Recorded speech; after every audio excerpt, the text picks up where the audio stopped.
the main reason for their engagement, I discovered, it was that they don't know what will happen. And in life, we resent it. In RPG, people like this surprise effect. We like it in real life as well. That's Core Drive 7, unpredictability and curiosity. We say we don't like it.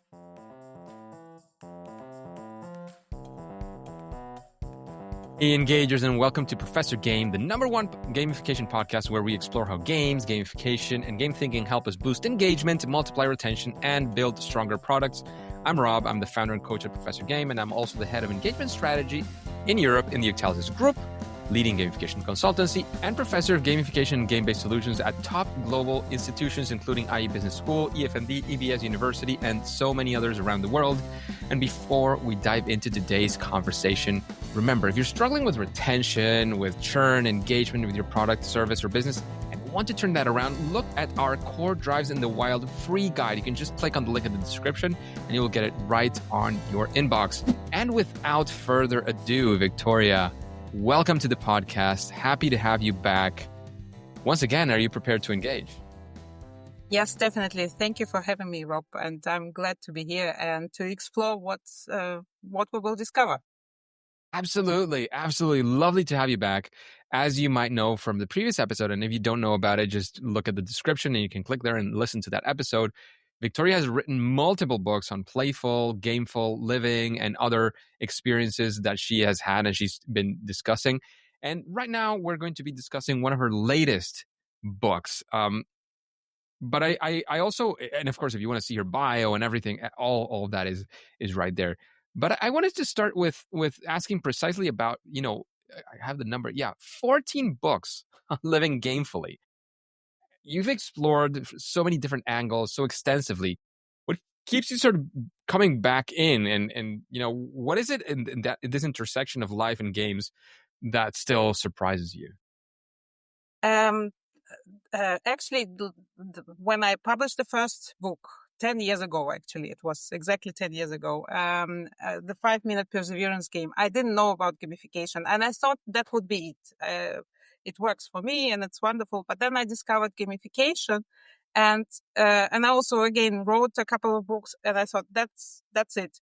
But it wasn't. I kept discovering and again and more and more. And it's not only parallels or theory. There've been many books and many articles and saying about game theory, about parallels, about drawing the parallels about life and games.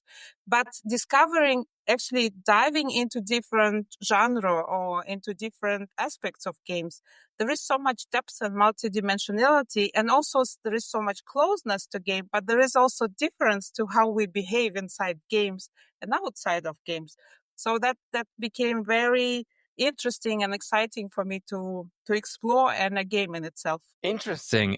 Love that whole perspective, and something we were starting to discuss, especially at the start, given the new book, Be Your Best Game Master, which caters for tabletop RPGs. I've mentioned more times than I'm proud to say, because I always say, I'm getting closer, and now I'm going to play my next TTRPG. Right now is not a good season. A young daughter is definitely not the best moment for that, because that means probably, doing kind of things at night or whatever. Like, it's not, and very busy as well professionally. But anyways, I am, I don't want to say guilty because it sounds negative, but I'm also, part of the team that still hasn't experienced TTRPGs myself. And from what we've discussed, it seems like you're part of that team as well. So how did you go about, not being a person who's experienced TTRPGs or tabletop role-playing games yourself, to writing a book about how to use that for, something else, being your own game master in this occasion? Yes, it was also surprising to me. Although I wrote a book a couple years ago called "Actual Real Life Role Playing Game," saying that everything in life is a role playing game, and I have role playing game gamers in my life, so my family, also in my husband's family, but actually no one inside our family or Actually, not no one, but no one of the adults plays role-playing games. But my son engaged in D&D, in Dungeons and Dragons, and he enjoyed it very much. And he loves how it took place and everything. It's in the youth club that they are playing. So they have an adult game master there, and but they also he also played it with two other friends of his, and he actually they made a variation of D&D and Okay. played with different things, and one of them was game master, the others were gamers, and they were developing worlds for each other. So there was a lot happening, and very interesting, engaging to listen to discover together with him, although I wasn't playing myself. So this is how something ignited, and something kind of was in the back of my head when I started exploring, was thinking about different ways or different roles we play when we relate to ourselves, with ourselves. So we are teachers, we are leaders, we are therapists, so we are also, if we take the other side, we are bratty children, we are someone who resists, we are patients, we are trainees. So we have all these roles with each other. So I started thinking about role-playing games, and especially this strange role, you could say, game master, which is kind of not quite a player, but also participates in the gameplay. So I was curious about it. So this is how it started. And at the beginning, the book was supposed to be called something like self-leadership, self-parenting, self and so on. But it turned out to be something completely different. Yes. Interesting, interesting. One of the things that I've noticed is you talk about how this sort of relates to yourself, and be your best game master is that relationship you have with yourself, and how perhaps even that you've been exploring. You've talked about how the game master role in itself it has been so crucial. So the question is, and given I haven't read your book, full disclosure, when you talk about be your best game master, I'm guessing that it has to be how to become that game master for yourself. Yes. How does that, how does that happen? How does that relate to ourselves? Can you, I don't know, unpack that a little bit more? What does it mean to be the game master in your life? Yes, I was so curious about this role and role in general. So I started researching, and I found a couple of books, and then I selected one to start with. And it was by Justin Alexander. So You Want to Be a Game Master. And it had very good feedback, and it has also suggestions for the game masters with maps and so on for D&D and for other games. So I started reading it, and I was immediately blown away, because it was the first sentence was saying an RPG is a conversation. And this is what I realized, what's happening inside my head. I have constantly a conversation. And later, when I researched and actually thought I couldn't be the first one saying that. And then I found a book, I haven't read it yet, but I've read reviews about it, called Self-Illusion. Self-Illusion is when we think that we are just one person and we have a monologue. We don't have a monologue. It's a constant conversation as we relate to the world around us. So I was thinking, what's happening? So I started researching also different books, and I read a book by Jill Bolte Taylor, who is neuroscientist, and her book is called her second New York Times bestselling book is called The Whole Brain Living. So she talks about four characters in our heads, like with the left and right brain halves, and then we have the forward and the backward parts of it. So we have four characters inside us, and she described them. She even named them for herself, and she described all the behaviors they have. So that was kind of an igniting point to see that there are so many people actually who talk about it. Why not learning from RPGs and from game masters? So I was very curious about this role, because game masters are those who start the storytelling in a round of an RPG, but also they are referee.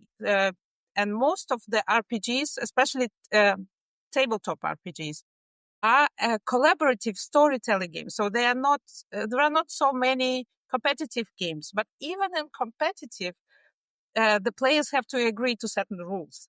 So that was really like, oh, okay, it's collaborative game. This is why people actually enjoy it.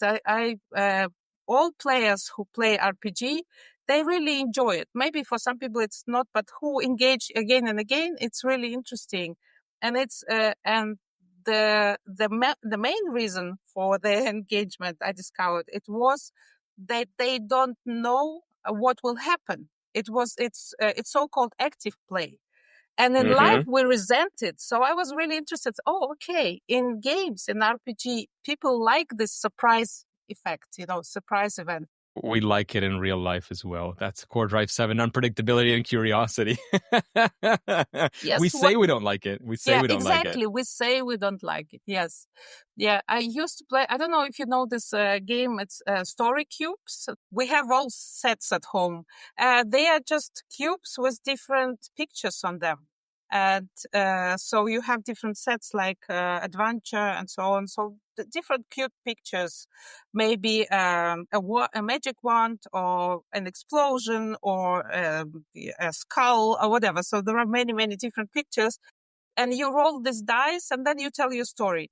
But my children and I, we used to play, and that actually was my son's idea, who plays D&D, but before he played D&D, is to roll a dice, but not tell your whole story, but just say one sentence. So you say one sentence and the other person say another sentence in the story and so on.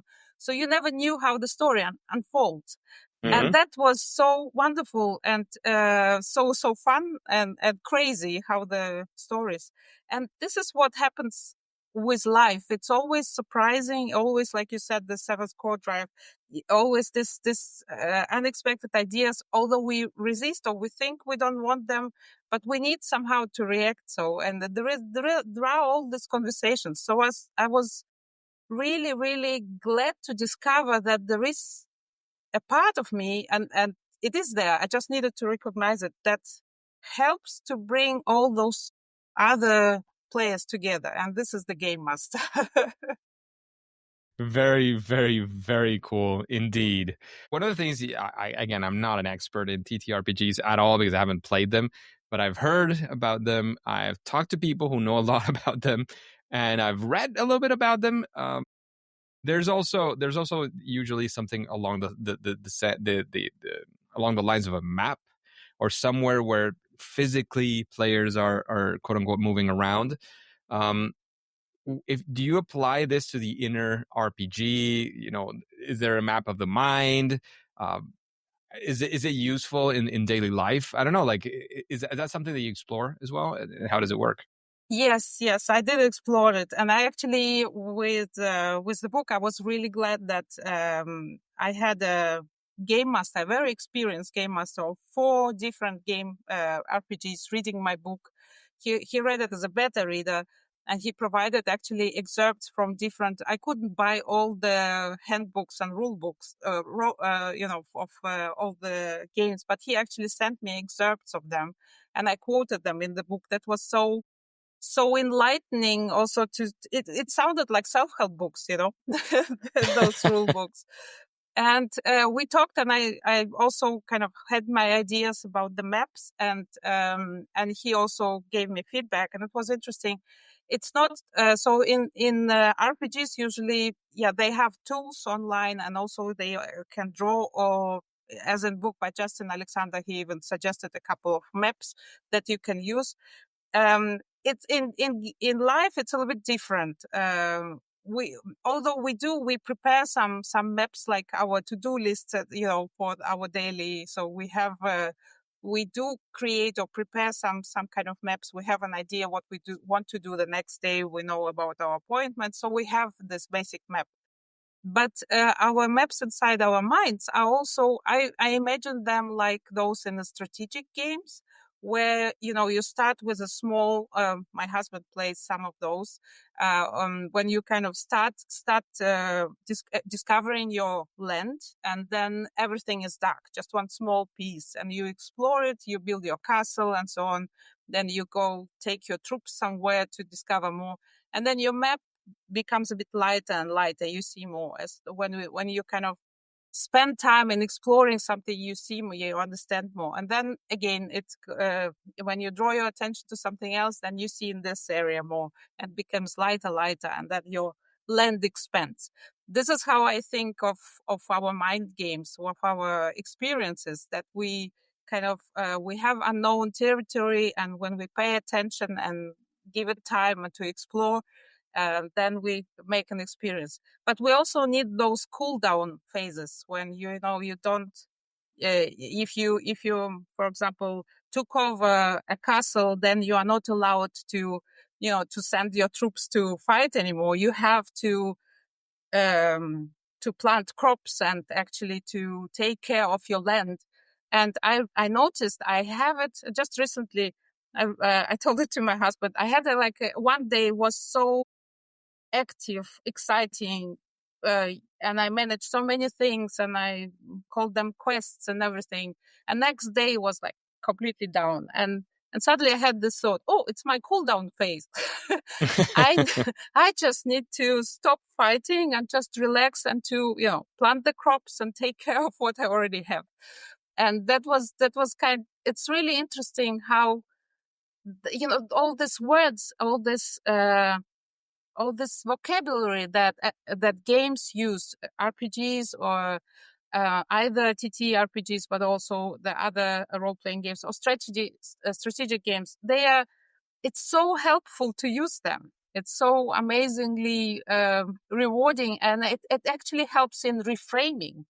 So that was a big discovery for me. Makes sense, and with like any game, right? There's always rules to the game, and also even I'm guessing, again, I'm assuming from TTRPGs, it's a human interaction, so conflicts can arise, and there has to be something to rule them beyond the usual social interactions because you're inserting yourself into a new world. Um, is there some language that you use for this when using this game master uh, sort of thought in your inner talk as you were describing before? Is there any specific voice, players? Like you mentioned before, the 4 players in the brain. I don't know. I'd like to explore that a little bit more, especially when it comes to conflict. Like, oh, I want to do this, but I also want to do that. I can't do both things at the same time. How does the game master maybe help you there? Yes, that's a great question. Actually, there are rules, and when I read those excerpts on those parts of handbooks, and I saw that it's actually they say you play all together, respect your co-players, be patient, be curious, open-minded. Open-minded is actually on all games, on all handbooks I have found. And that's what we are sometimes not in our brains. We are not open-minded to some ideas that we have, either to other people, but also others. We have an impulse and I think, no, I shouldn't do that. So those kind of rules directly, like from handbooks. But also I realized I was that the language must be very kind that we use. But I want to come a little bit first, what you also mentioned about many roles, like 4 players. Actually, I discovered for myself there are like 12 players. Wow. I yeah, like self-leader, self-coach, and so on. So a game designer is one of them. Game master is also a role. But I realized that sometimes I cannot name them. So it's more about discovering them. So the game master or also the other players inside me need to discover each other. Who is talking? And here I come back to the language. I realized that I need a couple of questions to put myself and uh, to ask myself. And actually, Jill Bolte Taylor in her book, she calls this kind of phase where all players are together, she calls it brain huddle.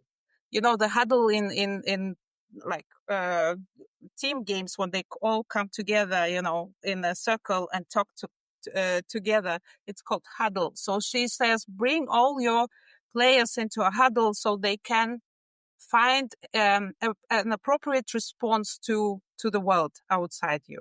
And she says 90 seconds is enough for this brain huddle. When you are confused, when you are conflicted inside yourself, give yourself 90 seconds, you find a solution. And I realized that sometimes maybe it can be even shorter if you ask yourself a couple of questions. And the first one, which I really resisted writing, I actually didn't put it as number one. I put it somewhere else, but it's actually the first question. And then later I rephrased it. It was really interesting how I resisted to put it this question. And this is what is happening inside myself. This is the very first question when we are conflicted. When we are not conflicted, we just play our games and we are in the flow, so no problem. But when we have this problem, when we are challenged, when we are stressed, what is happening inside myself is the first question to put. And then the second one is who is talking. And this is really interesting because, for example, I notice sometimes I rehearse, like it happened to many people. You sit in a group of people and everyone introduce themselves. And almost everyone would be rehearsing inside, rehearsing what they want to say instead of listening to other people. And it's because we are afraid that we will say something wrong, that we will look wrong, and so on. So asking ourselves, oh, what is happening? Oh, I am afraid. Who is talking? It can be, someone who is afraid of something, or it might be a teacher who wants to teach me something, and so on. But and when I answer this question for myself, then suddenly a bulb comes. Oh, okay. So what is then the next question would be, what is the goal of this person? What is this person doesn't want to do? And it's often like to protect me of something, or to train me for the future conflict or something else. And then there comes better understanding of ourselves. That's where that's why this language, this rules of being kind when we talk to ourselves really helps us find an answer actually we didn't see before. And that's been really, really enlightening for me and helpful for myself as well. Very, very interesting. The questions in the 90 seconds, I think I've always seen and believed as well that, there's this, I think it's called Murphy's Law, that a task is going to extend as long as into as much time as you give it. You give it 90 days, it's going to take 90 days. You give it 10 seconds, it's going to take 10 seconds. Within reason, don't get me wrong. I know Yes. sometimes it's exaggerate, but in general, there is a tendency to fill the time that we have left with other tasks or reviews or more reflection or wasting time in general. Yes. Yeah. I heard actually. Mm-hmm. I have someone. I know someone who said a very interesting thing that goes into what you just said. He said, "I need 3 hours to complete a task. One to do actual work for the task, and 2 hours to complain about it." And I think this is so true. Yeah. Yeah. When you just have to do it, you have half an hour instead of an hour, then you just do it in half an hour. You have no time to complain. Yes. I've even heard myself saying, like, oh, I have no time to complain. I just have to do this. Right. Yes. In my head or actually saying it. Yeah. Yes. Yeah. Yes. But actually the complaints can be so interesting and so versatile. For example, sometimes just this, that's already the complaint. and we are so creative in complaining. That's just amazing. Yeah, and gameful, absolutely. yeah. Absolutely. So with all these things, and maybe it has to do with the 90-second thing that you mentioned or something entirely different, is there some sort of life hacks that you can drop here, like any or more than life hacks, maybe it's more about self-care hacks, right? People love to, I say life hacks because people love to hear, oh, life hack, this is a life hack. Yes. Self-care hacks or life hacks in general. Yes, I think it's more accurate to call them self-care hacks, but I don't know, like, are there any few from the writing of this book, from your experience, is there anything in this game master role that you would leave the engagers with? Yes, and again, reading the books about RPGs and also the handbooks, they were so enlightening, and I took a couple of life hacks or self-care hacks from there, and one of them is absolutely this active play thing. Is that so characteristic to RPGs that it is actually exciting to remind myself. It is exciting. This unexpectedness of life is something that can be explored, that can be looked with curious eyes. So This one of them. But another was especially for Game Master, and it was by Justin Alexander in his book. He said that game masters sometimes feel a bit overwhelmed and think that the players actually await from them or expect from them to know all the answers. So a player makes their move, say, okay, I opened that door in the castle or whatever. So, or I try to, take this booster or take this object and figure out how it works. And game master might not have planned for that move or for that to happen. So sometimes game masters can be feeling overwhelmed. And interestingly, he says in his book that you don't have to have all the answers or to be stressed. But actually, he said there is a very nice hack for it. Tell your player, yes, this can happen. So now what do you do if this happens? So that was really interesting. And then I realized I can do it in my head as well. For example, if in my head I have some stressful thought, I don't want to do this anymore, and I want to, for example, quit my job and everything, and then I'm, surprised and shocked that I have this thought, and really, do I want to do? And then becomes, this stressful moment, and I'm thinking, oh, I actually can do this. Take this hack and think to this player in my head, saying, okay, this can happen. What do you do then? And when you look and when you start thinking past this, I want to quit the job. Okay, what do I do if I quit this job? Then something happening, maybe I don't quite want to quit this job, but I want maybe to change something. So what can I do? So this was a really one of my favorite hacks that I found. So saying, yes, this happens. What do you do then? So to your player, it was really Interesting. fun. Interesting. Love it. Love it. Victoria, thank you as always for all your insights and everything you bring to this world. Not the fewest of them, writing 14 books on playful and gameful living, for sure. Is there Thank you. anything else you would like to say before we say it's game over for now? I'm discovering further. I'm writing more books. So right now I'm writing gameful journaling. I discovered that my little book that I record all the things, it's actually journaling. So I'm exploring that, and also writing a collection of my real life role playing games. Not role, just real life games or reality games, as I call them. It's just I think it's what I want to say is that never stop being playful and gameful, because actually everything in life is a game, because it has the same core components as anything in game, and we forget it. And if we are aware that everything is gameful and playful, then we can actually adjust it, because we are designers of our, designers and developers of our own life. So we can adjust it. We can be our best game masters. We can start the storytelling, discovering how the other players in our heads and also outside of our heads can contribute to our game. So it's wonderful, and I will never. I don't think I will ever stop it, because it's so exciting and so fun, and reading so many books. There are many books appearing which go into this direction. Yukai Chao has recently released his 10 hours of play. Then there are many others with gameful perspective on job searching and so on. There are so many inspiring and also books that, for example, by A.J. Jacobs about living his life as an experiment or being a puzzler. So it's just amazing. And it's not only, it's also inside the games, game designing books are interesting, but also there are many other people who go into this direction. So it's fun to discover other life gamers. Amazing. Thanks again for sharing, Victoria.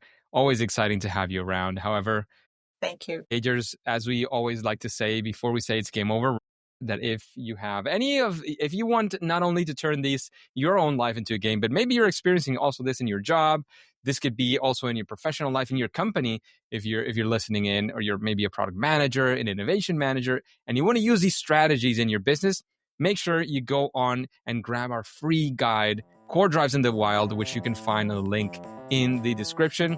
And without further ado, Engagers, Victoria, and everybody listening, at least for now and for today, it is time to say that it's game over. And thank you once again, Engagers, for hanging around after this interview. And as I mentioned at the start, if you are interested in looking at our guide of the Core Drives in the Wild, especially for corporate and business settings, now as a consultant in the Taylor Group, I have access to some significant and interesting data, and I can talk a lot more about the way we see things through the Taylor framework. Just go to the link below, click there, and we will send you an email sequence with all of these cases, core drives, one by one, analyzing different situations and giving our strategic advice. So Engagers, thanks again for staying around, and I'll talk to you and see you soon.